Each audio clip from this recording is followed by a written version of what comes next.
doing today? Good. We have a great spread, and you're We really do. going to be just so fascinated by all this very important information that you're going to share with us today, Donnie. Right, and we're going to do two things today. We're going to talk about those little labels that you see on some products that say used by or sell by or best by or expires, and what do those things mean? And that's going to help us too to not throw away so much stuff. Okay. I read some statistics this week that just blew me away. The average family throws away about 25% of what they purchase on a yearly basis. Wow. So we're talking about a lot of money and a lot of food. It's about 15 pounds a week that we actually throw away. Really? And a lot of people do that because they think, oh, this says it expired 2 weeks ago. I need to throw it away. It's going to make me sick.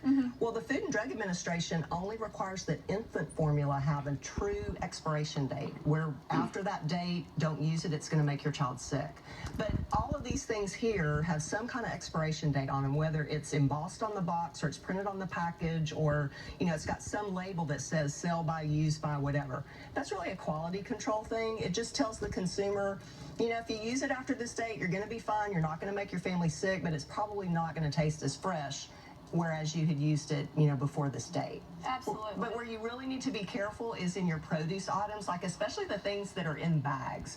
Most of these products are going to have a date stamped on it to tell you when you should use it by, and that's really important to follow, because if you just throw these bags in the refrigerator and you don't open them up, chances are some bacteria can start to grow in them, and you can make your family sick. Yeah, because I've seen that condensation or the kind of the moisture that Right. gathers in there, then that's bacteria probably starting to grow. And even though it says that it's triple washed and it's ready to use, there's a rule of thumb about produce and things that you buy, like this asparagus. It's not going to have a date stamp on it. So you need to know that 5 to 7 days on most produce items. Eggs will keep up to about 30 days, but you need to make sure that you cook them thoroughly. Okay. And then, of course, your meat products, like lunch meats, bacon, things like that. Once you open the package, you need to use it within 3 to 5 days. Okay, so things like this, you were mentioning, you get this fresh, Right. and you think, oh wait, how has it been a week since I got that? Right, and that's another good point, Jessica, and I'm glad you brought that up. If you have a habit of shopping the same day every week, and this is what I do for my family, on Saturdays I go to the farmer's market, I get all my fresh stuff, I go to the grocery store, so I know on Wednesday when I open the refrigerator, that asparagus that I bought on Saturday is 4 days old. Okay. So that's another good rule of thumb, is to always shop on the same day of the week so you know how old the things are in your refrigerator. Yeah, that's important because, how busy are our lives, and what are you supposed to do? Write down everything? I bought Right. this on this day. It's a good rule Right. of thumb like that. So what do you think on this table has the longest shelf life, and what's going to expire the quickest? Okay, I think the longest shelf life is probably something like a dressing, if it hasn't been opened and not in the refrigerator. Or a dry good. Some of these dry goods will last 2 years. Wow, if you haven't opened that, then Right. I guess if you open it, it's going to get stale, but that doesn't, Oh, yeah. it's just going to taste bad. It's not going to make you sick. And the shortest lifespan, is that What do you think is going to spoil the quickest?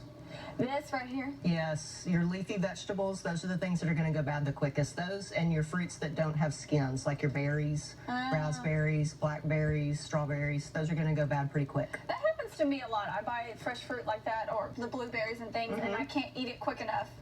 And then you throw it away, and there goes your 15 pounds of food in the trash every year. Yeah, and so it's good to be able to pay attention to different things like that. Right. And you were mentioning all those statistics. You have all of that too that you can post online. I do, and I have a great chart that I'm going to post on Facebook that has about 30 different grocery products, from meats and fruits and vegetables and things like that, and what their life expectancy is. So I'm going to post that for everybody to see. Okay, It's pretty so interesting. It's good to always buy fresh and then try to cook it as quickly as you can. Oh yeah, and that's another thing. If you make yourself a grocery list and you plan your meals for the week and just buy what you need, and don't fall into the trap of buying 2 for 1, or here's a coupon, if you buy this you get these other 15 things for free. Yeah. That's a way that we all get into waste and we end up not using it. Yeah, you can waste money because you're buying so much and then you're not going to get to it. But you think in your head, it's a mental thing. Oh I yeah, think yeah. Oh, I'm sometimes. saving money, and then you end up throwing it in the garbage, so you're really not saving money. Great, very helpful tips there. Thank you very much, Donnie. And now let's check in with Mr. Food's Test Kitchen.